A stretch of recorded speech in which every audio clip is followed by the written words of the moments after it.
അങ്ങനെ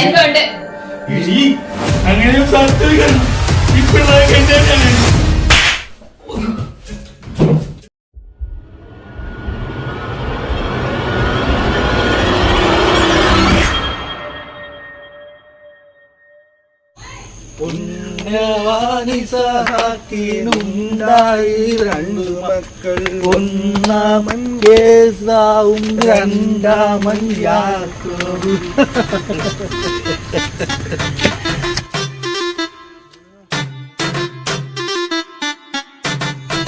എന്നാലും എന്റെ ജോസച്ചായ, നിങ്ങളെ ഞാൻ കണ്ണൂട്ടാൻ വൈകിപ്പോയല്ലോ. എന്റെ ജീവിതത്തിലെ ഏറ്റവും വലിയ നഷ്ടമാണ്. നമ്മക്ക് കണ്ടുമുട്ടിയില്ലേ? ഇനിയുള്ള എന്റെ ജീവിതം ജോസച്ചായന്റെ കൂടെ ഇരിക്കും. ഓക്കെ, അപ്പൊ നാളെ കാണാം. നാളെ? എന്ത് നാളെ ചേട്ടാ? ഇന്ന് മുതൽ നമ്മ ഒരുമിച്ചാണ്.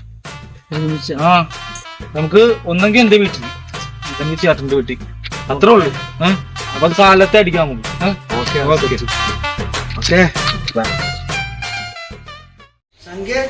നമ്മിനെ ഒരുമിച്ച് നമ്മൾ ഇനി ആഘോഷത്തിന്റെ നാളാണ്. ആഘോഷം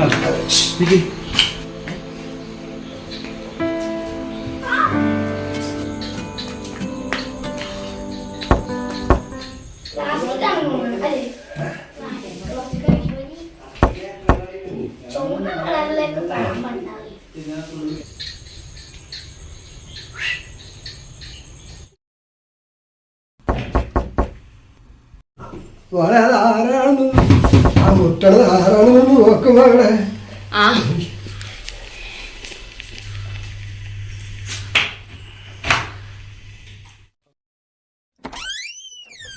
എന്താണ് ഉറക്കാനോ? പാടൂ.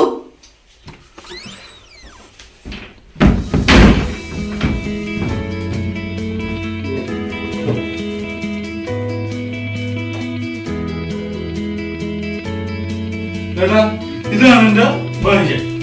പിന്നെ 1 2 3 മക്കളുണ്ട്. ഇത് എന്റെ പൊന്നപ്പൻ.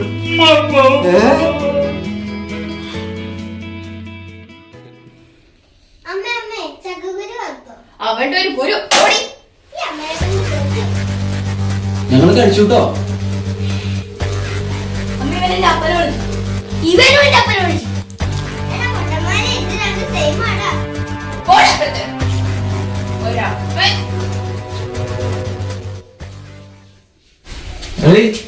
ഞാൻ കുറെ നേരമായിട്ട് ശ്രദ്ധിക്കുന്ന ഒരു കാര്യം, നിങ്ങൾ തമ്മിൽ വല്ല പരിചയമുണ്ടോ?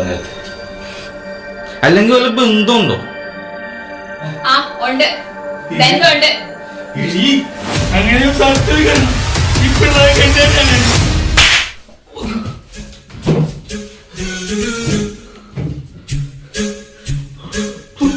എന്റെ പിള്ളേരുടെ അച്ഛനെ ഈ നിൽക്കുന്ന ജോസേട്ടനാ. എവിടെ നിന്ന് കിട്ടണം ഈ ഫോട്ടോനെ? ശരിയാ, ഞാൻ കല്യാണം കഴിച്ചിട്ടില്ല. നിങ്ങളുടെ വീടാണെന്നല്ലേ? തന്റെ പാല് ലോട്ടൊക്കെ നടക്കുന്ന ഒരു വീട്ടോട്ട് വലിച്ചോണ്ട് വരണം തന്നോട് പല തവണ പറഞ്ഞിട്ടുണ്ട്. ഞാനങ്ങ് പേടിച്ചു പോയടി. എന്റെ കിളി പോയതാടി, ക്ഷമിക്കടി. അതിനെന്നാ തന്റെ കിളി പോവാതെ? ഈ സാധനം എവിടെ നിന്ന് കിട്ടിയോ അവിടെ കൊണ്ട് കളഞ്ഞോളൂ. അത് അച്ഛനെങ്കിലും ഒന്ന് പറയാൻ പാടുന്ന അച്ഛാ. അത് നിങ്ങൾക്ക് അറിയത്തില്ലേ? അങ്ങേന്റെ കിളി പണ്ടേ പോയതാ. അനാവശ്യം പറയരുത് വയ്യാത്ത അച്ഛനെ കുറിച്ച്. പിന്നെ വയ്യാത്ത അച്ഛൻ